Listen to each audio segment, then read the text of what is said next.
आपके साथ राजेश कुमार। रांची में किराएदार बनकर रह रहे 5 पीएलएफआई के उग्रवादियों को गिरफ्तार किया गया है। गिरफ्तार उग्रवादियों के पास से सिंगल और डबल बैरल का 2 लोडेड देसी कट्टा, कई जिंदा कारतूस और कुछ खोखा को बरामद किया गया है। 2 लाख का इनामी area commander Punai Oraon gang के सदस्य की गिरफ्तारी हुई है। उग्रवादियों की जमीन और कंस्ट्रक्शन वर्क से जुड़े हुए लोगों से रंगदारी मांगने की इनकी योजना थी। गिरफ्तार उग्रवादियों में विजय मुंडा, विशाल शर्मा, विशाल स्वासी उर्फ पोंगो, आकाश सिंह उर्फ एलेक्स और सुशील शर्मा उर्फ कटला शामिल हैं।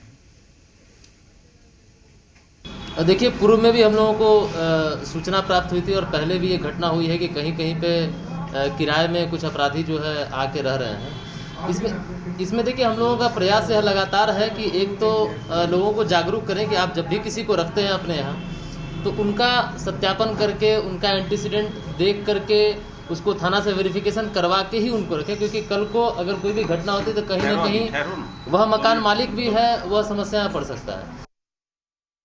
ये तो मुख्य रूप से पीएलएफआई के ही मेन कमांडर, उनके ही सारे लोग हैं। ये जितने भी लोग अभी पकड़े गए, इसके पूर्व में भी कई लोगों की गिरफ्तारी हम लोगों ने की थी असलहा के साथ। सारे के सारे लोग उनके लिए काम करते हैं और हमको ऐसा लगता है कि इन लोगों के पकड़ने से वो कमज़ोर हुआ है। हम आशा ये विश्वास करते हैं कि जल्दी उस तक भी पुलिस की, कानून की हाथ तो लंबी होती है, हम लोग वहाँ तक भी पहुँचने का सफल प्रयास हम लोगों का होगा।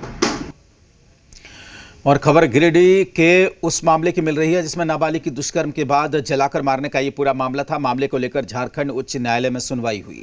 अब तक आरोपी की नहीं हुई है गिरफ्तारी और इस पर हाईकोर्ट ने नाराजगी जताई है।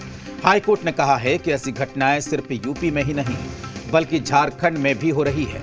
अदालत ने डीजीपी को एसआईटी गठन करने का निर्देश दिया है। झारखंड के डीजीपी को खुद ही मामले की मॉनिटरिंग करने का भी अदालत ने निर्देश दिया है। मार्च 2020 में 15 साल की बच्ची के साथ बलात्कार के बाद जलाकर हत्या कर दी गई थी।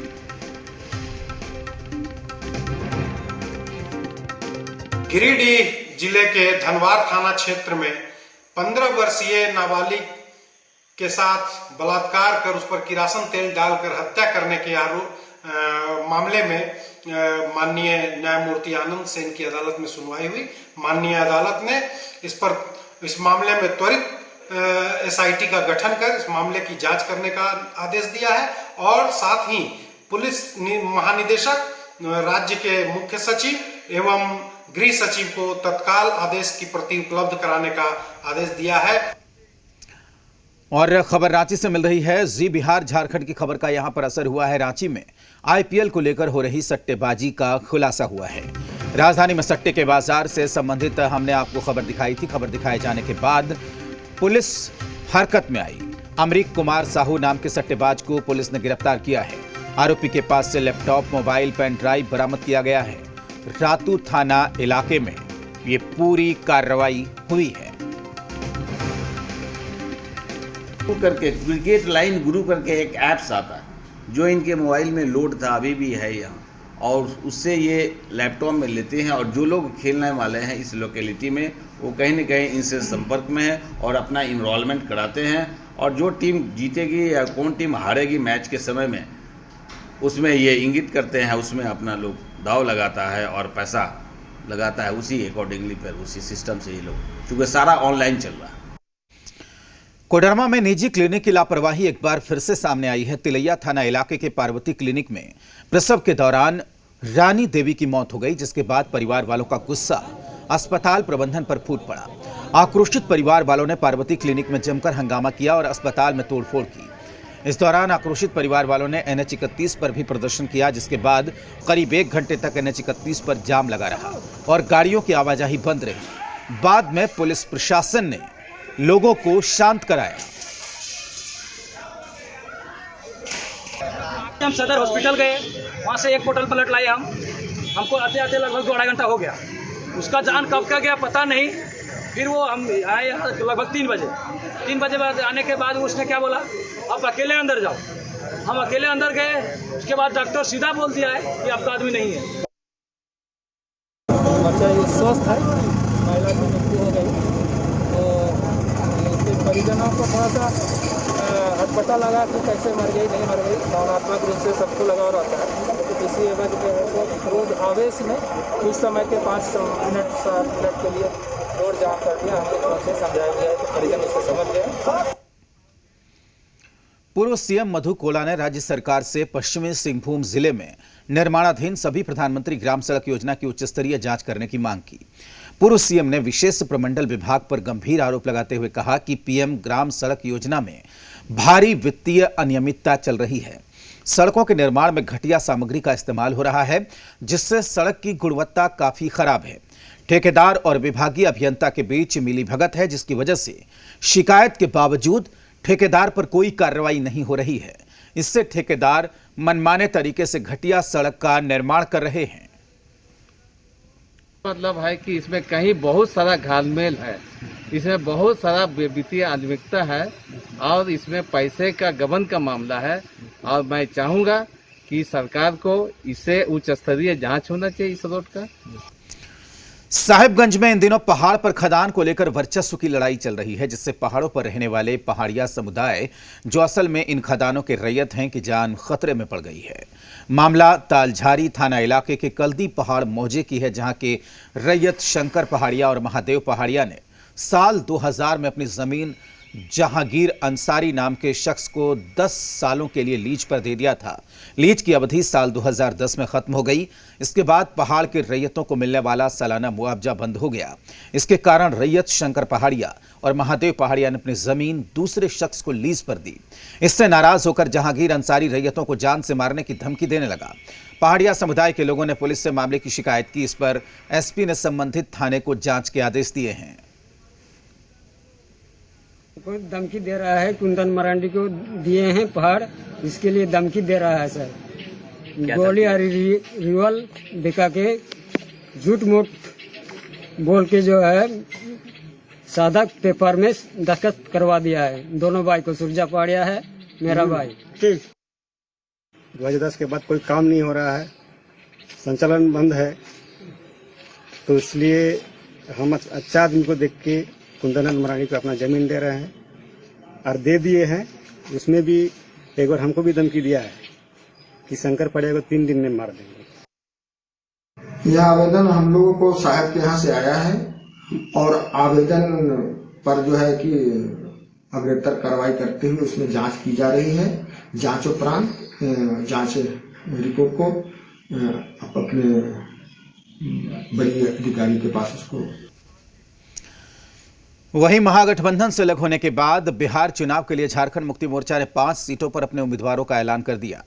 जेएमएम ने 5 सीटों पर उम्मीदवारों की लिस्ट जारी कर दी। धमदाहा से अशोक हांसदा, मणिहारी से फुलमनी हेम्ब्रम, कटोरिया से अंजोला हांसदा, झाझा से अजीत कुमार और चकाई से एलिजाबेथ सोरेन को टिकट दिया गया है।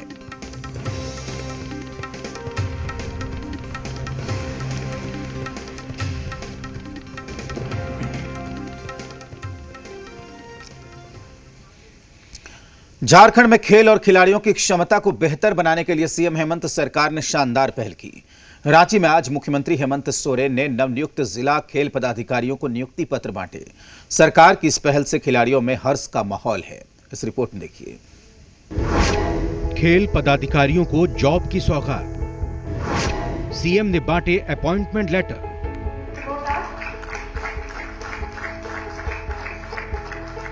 मुख्यमंत्री हेमंत सोरेन ने नवनियुक्त जिला खेल पदाधिकारियों को नियुक्ति पत्र बांटे। प्रोजेक्ट भवन में जेपीएससी की ओर से नवनियुक्त जिला खेल पदाधिकारियों को नियुक्ति पत्र दिए गए। सीएम ने सभी अभ्यर्थियों से नियुक्ति पत्र मिलने के बाद पूछा, कैसा लग रहा है? कुछ दिन पहले कोरोना संक्रमण की अवधि में जहां हर कुछ थम सा गया, उस समय हम लोगों ने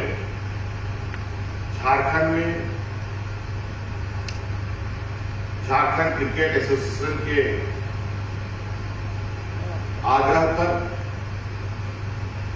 राज्य में 18 दिवसीय टूर्नामेंट कराया। जहां कोई पब्लिक नहीं थी, वो ऑनलाइन जेसीए के द्वारा 18 दिन पूरा सोशल डिस्टेंसिंग और पूरी तरीके से इस कोरोना संक्रमण के निर्देशों का पालन करते हुए उस खेल को खेला जाए। सीएम हेमंत सोरेन खेल और खिलाड़ियों को आगे बढ़ाने के लिए प्रतिबद्ध हैं। उन्होंने कहा कि सूबे में खेल की अपार संभावनाएं हैं, लेकिन यहाँ खेल व्यवस्था स्थापित नहीं हो सकी।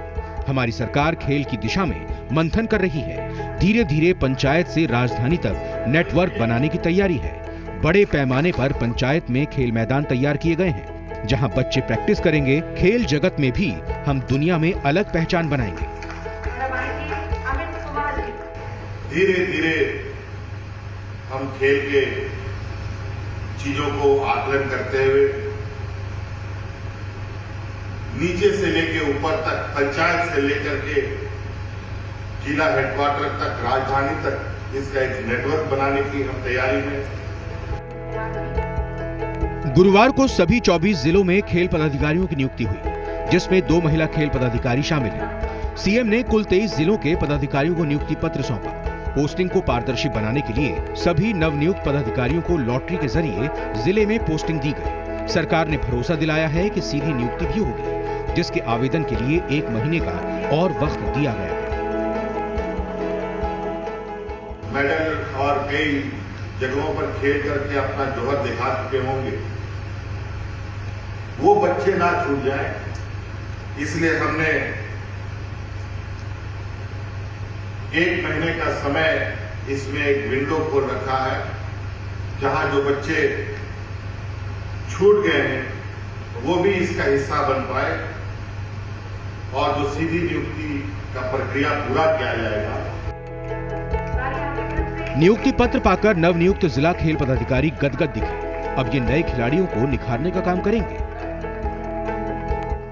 खुशी बहुत है क्योंकि पूरी पारदर्शिता के साथ ये जो डिस्ट्रिक्ट का अलॉटमेंट हुआ है, मुख्यमंत्री ने खुद अपने सामने किया है और सारे लोग जो 24 जिला में निर्वाचित हुए हैं उन्होंने खुद अपना निर्णय लिया है। ये कहेंगे कि बहुत दिनों बाद नियुक्ति हो रही है, तो नियुक्ति हो चुकी है, तो इसके लिए माननीय मुख्यमंत्री जी को धन्यवाद कहेंगे और बाकी सब ठीक है। काफ़ी खुशी है और हम लोग बहुत पहले ही बीपीएड एमपीएड हम लोग करके थे और हमें ये आशा था कि भविष्य में सरकार इस प्रकार की नियुक्ति लेगी और उसमें काफ़ी दिनों से हम लोग प्रयास में लगे हुए थे। झारखंड में होनहार खिलाड़ियों की कोई कमी नहीं है। कई खिलाड़ी अपने दम पर सूबे का नाम रोशन कर चुके हैं। अब खेल पदाधिकारियों की नियुक्ति से खेल के क्षेत्र में नई क्रांति की संभावना है। चंदन, जी मीडिया, रांची। और वक्त एक छोटे से ब्रेक का है, जल्द